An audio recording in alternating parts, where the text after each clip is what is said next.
Hello whiskey lovers and welcome to another one of Mark's Whiskey Ramblings. Do you remember that I was a part of a group that went to Tunisia to restore the Lars Homestead, the iconic movie set of Luke Skywalker in the film Star Wars?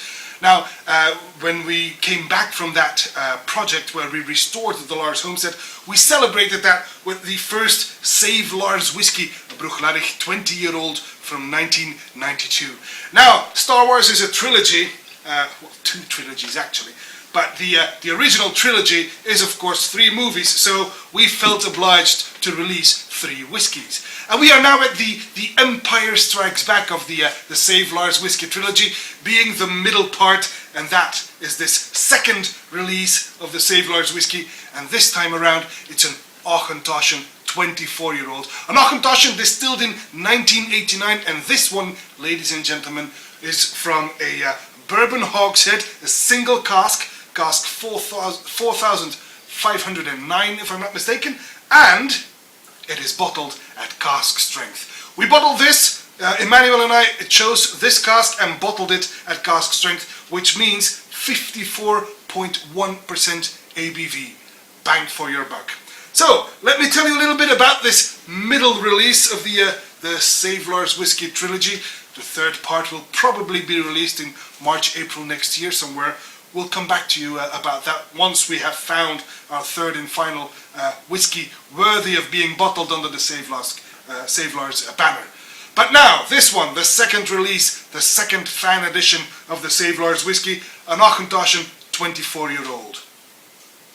It's a bright golden, and we wanted something completely different from the original release, which was a smoke-driven Islay malt. This time around, we've come all the way down to Auchentoshan, which is a lowland single malt, which is a triple distilled, very delicate single malt. And as you know, I am the Toshan Man, which is why I am featured prominently on the label this time around, because it is, of course, a cask from my personal favorite distillery. So imagine my happiness when Emmanuel and I found this cask and decided, ooh, this is what we want to bottle for the Save Lars Whisky. Being an Auchentoshan for the Toshan Man, well, this makes this whisky, for me, very special. So 54.1% ABV. It's a bright golden in the glass, and it clings beautifully to the glass, revealing a full body. This is something to look forward to. On the nose.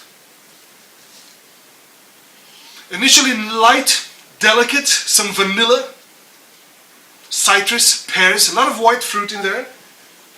But underneath there is a hint of pastry, like croissants fresh out of the oven.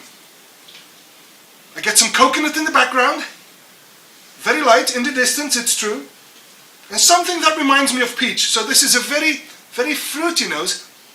But it also boasts a trace of smoke, which obviously has to be from the wood. Very nice. On the palate then.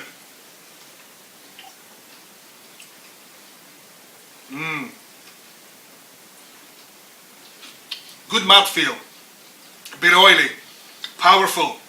The arrival is peppery, there's some ginger, maybe some licorice. But of course with that ABV, it's only natural that you get this very powerful arrival. Excuse me. I get the white fruits again, I get loads of citrus, which is rather typical for Auchentoshan, some cut grass. But mid-palate, the citrus evolves towards Seville oranges or maybe even some pink grapefruit. Very zesty as well.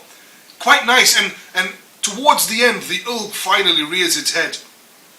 Well, this is quite nice, but let me add just a splash of water, because I do believe it can have a splash of water. Not too much though, just, oh, that was an awful lot, wasn't it? Well, you know what they say, when you add too much water to your whiskey, don't panic. Add more whiskey. That was just a tad too much water there. Alright. Just tone it down towards, I'd say around 46% ABV. Don't tone it down all the way to 40. Doesn't need that much water. Leave it some time to get together.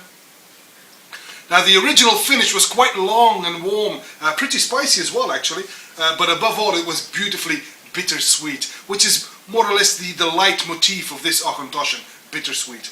Alright, now we've toned it down with a bit of water. And now you get the same nose, but it's like it's sprinkled with icing sugar. And it even brings out a touch of pineapple. maybe even some white chocolate. So adding just a teaspoon of water to this whiskey really opens it up and reveals new aromas, which is very exciting. On the palate,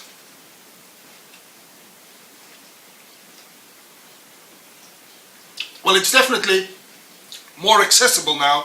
You get the same fruit, the Sevilla oranges are back, the citrusy notes, the grass, but the spiciness is a bit less now, so you get more fruit, it seems, and also the oak does get a little louder, adding some, well, it's not tannins because it does not become dry, it does not become woody, but it does add a few tannins. It becomes a bit green, like green tea basically. The finish, however, remains beautifully bittersweet. Well, what a beautiful Auchentoshan indeed. I'm very happy that Emmanuel and I were able to get our hands on this cask of Auchentoshan, 24 years old. A beautiful single cask that we bottled under the Save Lars Whisky banner for the Save Lars Homestead project.